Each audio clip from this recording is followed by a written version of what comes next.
kristlane hakkab tundma, et tema kaotab oma usku, tuleb niisugune vaimne kriis, aga see võib juhtuda alati, näiteks praeguses olukorras, kus on Jumal, miks on nii palju kurja selles maailmas, miks Jumal ei aita mind ja nii edasi, siis on erinevad võimalused, kuidas see kristlane hakkab käituma.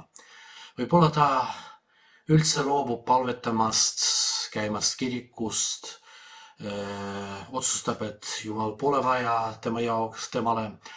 Võib-olla ta siiski palvetab, käib kiriku edaspidi, aga see usk tema jaoks ja kõik need rituaalid on pigem mingi rutiin, ta peab seda tegema ja juba ei oota mitte midagi.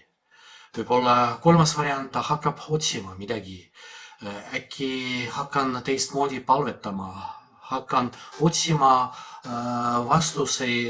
vastuseid oma küsimustele ja nii edasi. Paistab olevat, et see viimane variant on kõige parem, sellepärast et inimene ei oota midagi, aga hakkab ise otsima. Aga siin on üks oht. Kui tuleb mingi kriis, mingi vaimne kriis, siis ei tohi teha muudatusi oma vaimses elus. Sellest kirjutas Püha Ignatius Loyolast. Kui ma tunnen, et ma olen nõrk inimene, siis ma pean jätkama seda, mida ma tegin enne seda. Nii kaua, kui ma ei hakka tundma, et juba läheb paremini ja siis ma võin teha muudatusi oma elus. Sellepärast, et kui ma olen nõrk inimene, siis ma võin väga kiiresti teha otsuseid, mis ei ole kooskõlas Jumala tahega.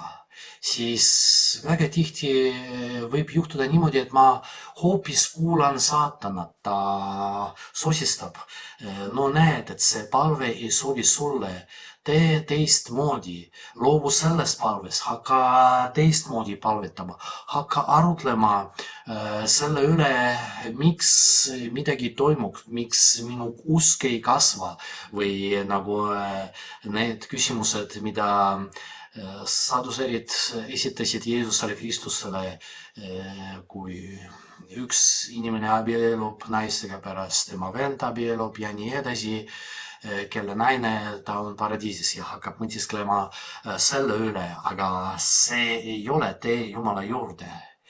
Ja väga tihti niisuguseid muudatusi kasutab saatan, et me täiesti saaksime aru, et Jumal pole vaja meile meie eludes. Mida me peame tegema, kui tulevad kriise, aga nad tulevad kindlasti. Ma pean jätkama tegema seda, millega ma tegelen praegu. Kui ma palvetan edaspidi, isegi kui ma tunnen, et see palve pigem formaalne, aga ma pean palvetama, ei tohi loobuda, ei tohi hakata otsima uut palvet, kui ma olen nõrk inimene. Võib-olla tugevdada oma palve, võib-olla rohkem palvetada, võib-olla paluda Jumalat, et tema aitaks mind, tugevdaks minu usku, aga ei tohi teha muudatusi, ei tohi hakata otsima uusi eluteid.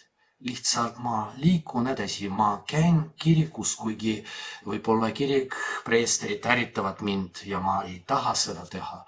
Ma loen piiblit, kuigi mul on väga igav, aga loen edasi, sellepärast, et ma tean ja igaühel meie seast on kindlasti kogemus, et kriis läheb ära, kriis kaob ära, aga pärast tuleb mingi lohutus, tänu millele minu usk hakkab kasvama.